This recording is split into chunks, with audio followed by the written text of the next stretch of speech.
اور امام رضا علیہ الصلوۃ والسلام اس آیت کی تفسیر میں فرماتے ہیں کہ حضرت آدم علیہ الصلوۃ والسلام نے جو اس درخت کے قریب گئے یا اس درخت کا پھل کھایا تو ان سے یہ جو ترک اولا ہوا یہ جنت میں تھا، یعنی زمین سے اوپر تھا، جس باغ میں وہ رہ رہے تھے،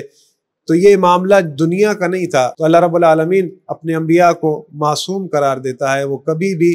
گناہ نہیں کرتے، اور یہ جو معاملہ تھا وہ زمین سے اوپر کا تھا، نہ کہ اس دنیا کا۔ عزیزان محترم،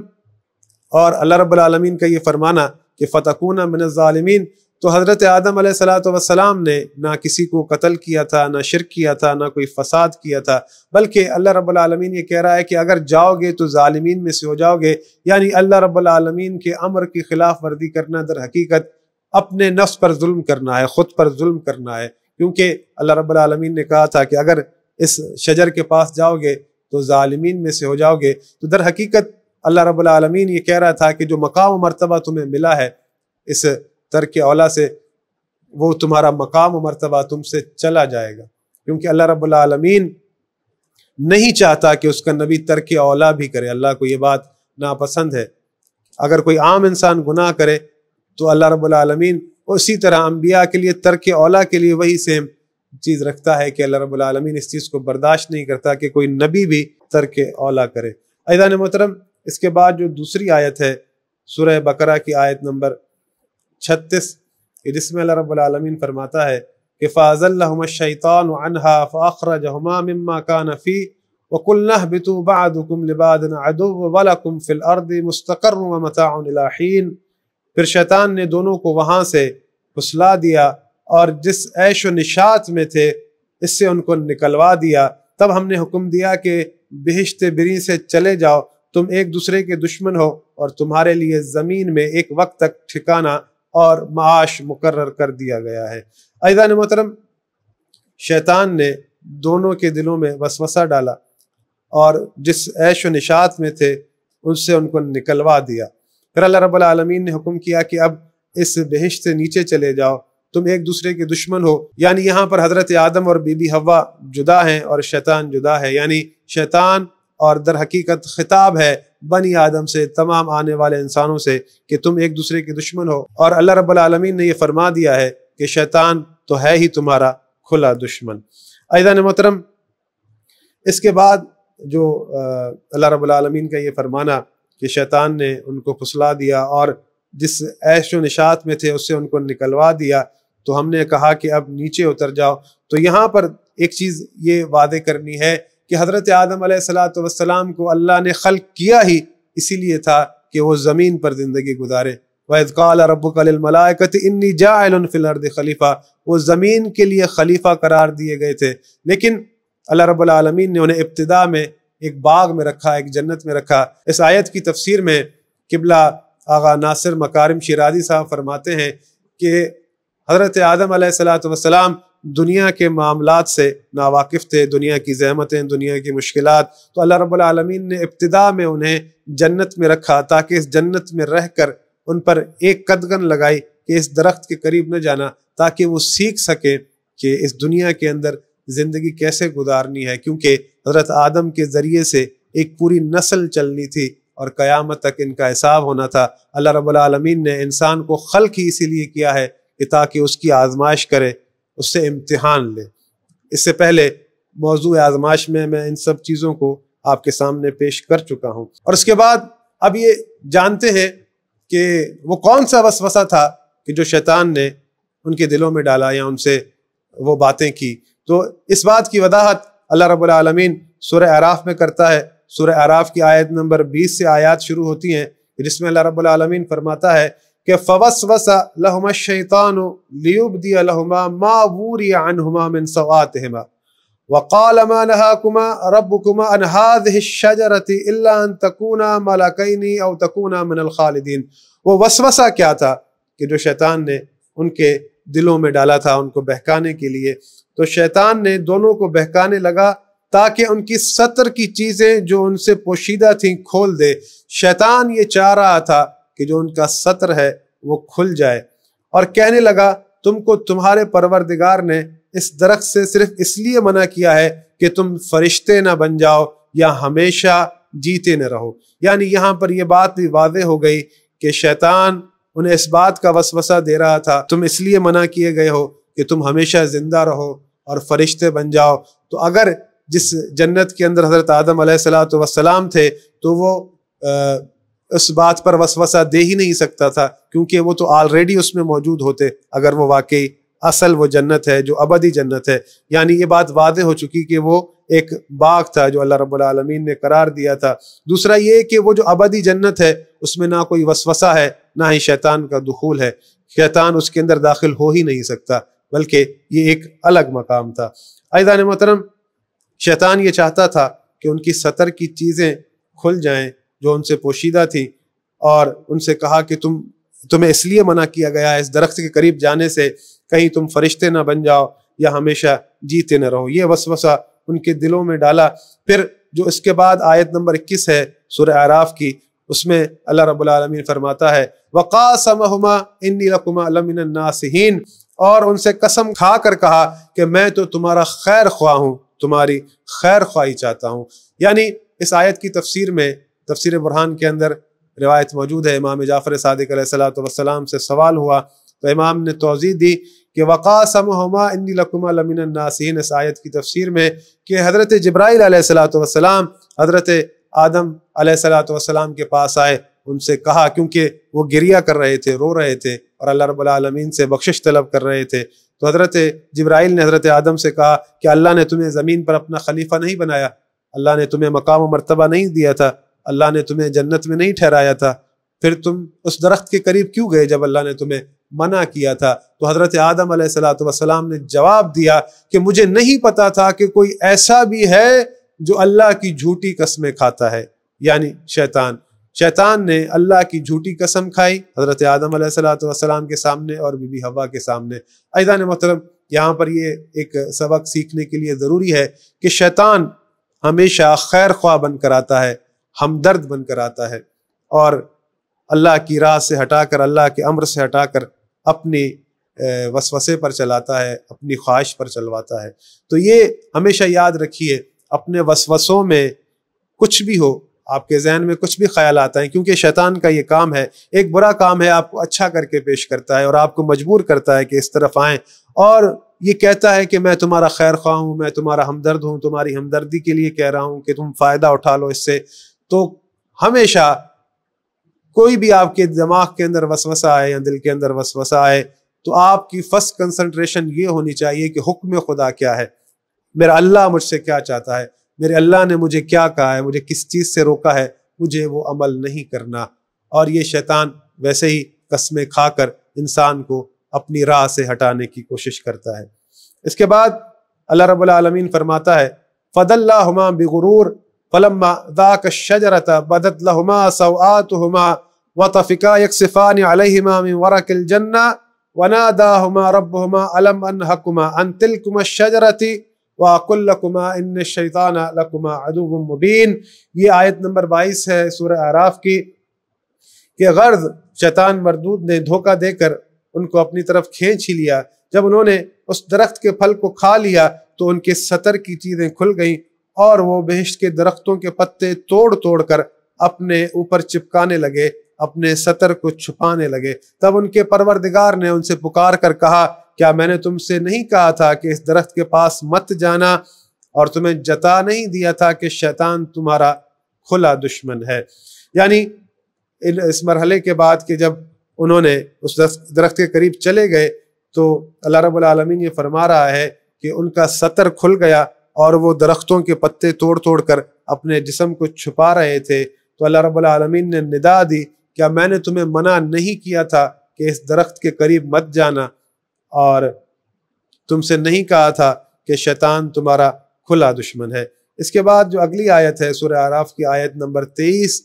کہ جس میں اللہ رب العالمین فرماتا ہے قَالَ رَبَّنَا ظَلَمْنَا أَنفُسَنَا وَإِن لَّمْ تَغْفِرْ لَنَا وَتَرْحَمْنَا لَنَكُونَنَّ مِنَ الْخَاسِرِينَ۔ دونوں عرض کرنے لگے اے ہمارے پروردگار، ہم نے اپنی جانوں پر ظلم کیا، اگر تو نے ہمیں نہیں بخشا، ہم پر رحم نہ کیا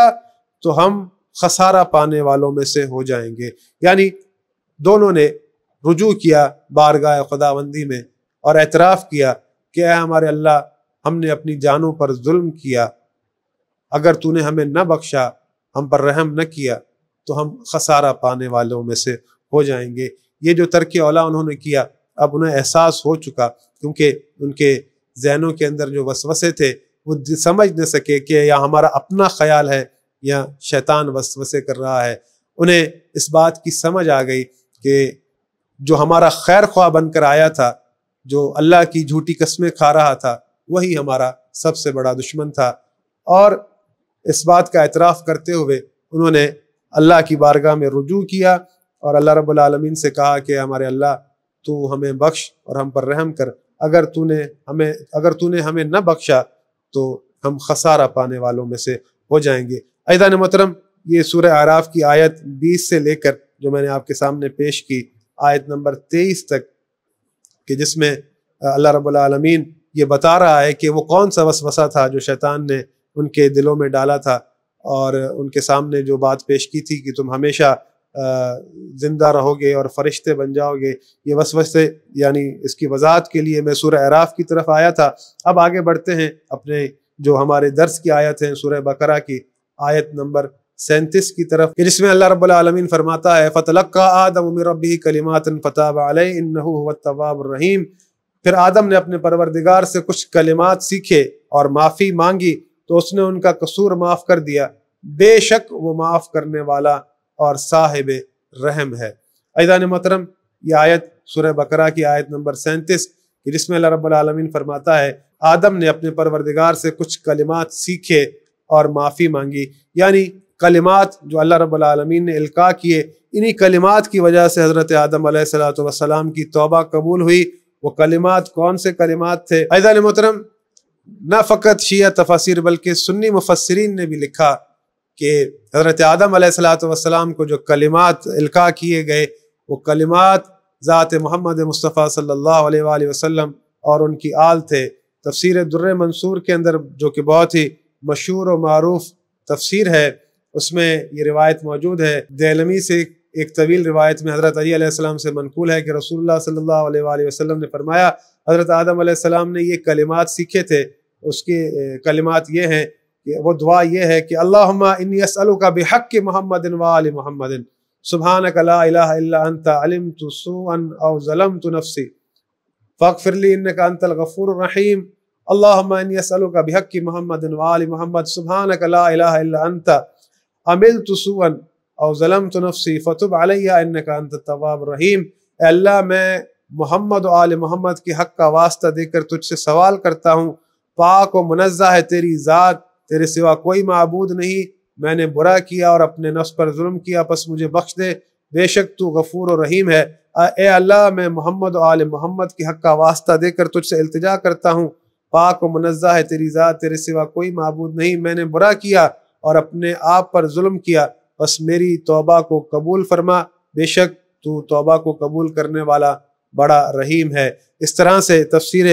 در منصور کے اندر آیا ہے، اور اسی آیت کی تفسیر میں حضرت ابن عباس سے روایت ہے کہ وہ فرماتے ہیں کہ رسول اللہ صلی اللہ علیہ وآلہ وسلم سے میں نے پوچھا کہ وہ کون سے کلمات تھے جن کی وجہ سے حضرت آدم علیہ السلام کی توبہ قبول ہوئی، تو رسول اللہ صلی اللہ علیہ وآلہ وسلم نے فرمایا کہ وہ کلمات میرا نام تھا، مجھ محمد صلی اللہ علیہ وآلہ وسلم کا نام تھا، اور میرے بعد علی،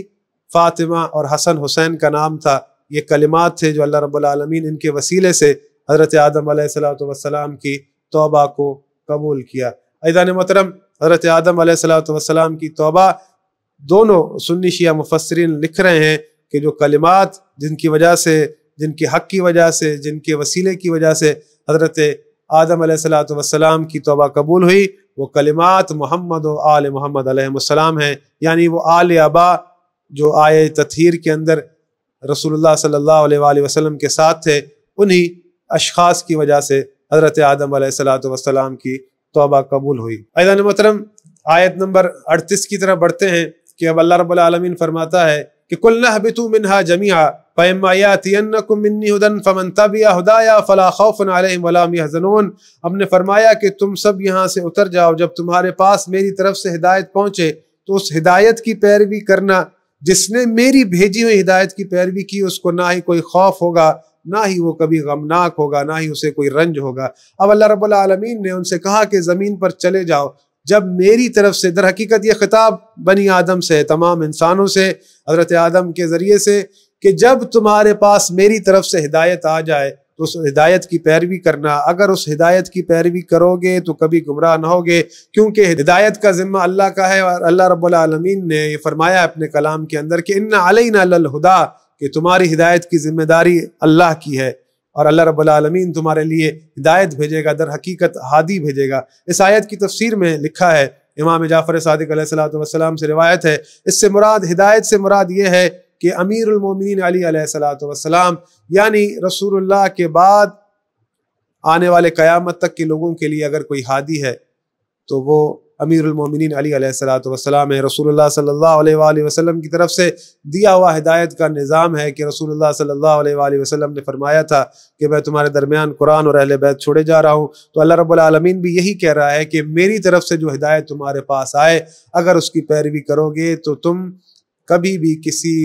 غم میں مبتلا نہیں ہوگے، کبھی کسی رنج میں نہیں پڑو گے۔ یعنی اس ہدایت کی پیروی کے ذریعے اگر تم اللہ کی بارگاہ میں جب محشر کے دن حاضر ہوگے تو کسی بھی پریشانی میں نہیں ہوگے۔ اور اگر یہ ہدایت ہے، رسول اللہ کے بعد ہدایت کا سلسلہ ہے، تو وہ محمد و آل محمد علیہ السلام کی ولایت ہے۔ اور اس کے بعد آج کی ہماری آخری آیت درس کی کہ والذین کفروا وکذبوا بآیاتنا اولئک اصحاب النار هم فیہا خالدون۔ والذین کفروا، اور جنہوں نے انکار کیا، وکذبوا بآیاتنا، اور ہماری آیتوں کی تکذیب کی، اولئک اصحاب النار، یہ اہل جہنم ہیں، ہم فیہا خالدون، جو اس میں ہمیشہ رہیں گے، تا ابد جہنم میں رہیں گے۔ یعنی اللہ رب العالمین اب آگے جو لوگ انکار کرنے والے ہیں، اہل انکار ہے، جو اللہ کی آیتوں کی تکذیب کرتے ہیں، ان کے لیے کہہ رہا ہے کہ جو بھی میری ان آیتوں کی تکذیب کرتا ہے، جو بھی میری ہدایت کی تکذیب کرتا ہے، وہ اہل نار ہے، اہل جہنم ہے، جو اس میں ہمیشہ رہے گا۔ عزیزان محترم، کسی بھی صورت کوئی اللہ کی آیتوں کا انکار کرنے والا نہ ہو، اللہ کی باتوں کا انکار کرنے والا نہ ہو۔ اللہ رب العالمین یہی چاہتا ہے کہ میرا انکار نہ کرو، میری آیتوں کی تکذیب نہ کرو، میری باتوں کا انکار نہ کرو۔ جو اللہ کی باتوں کا انکار کرتے ہیں وہ ہمیشہ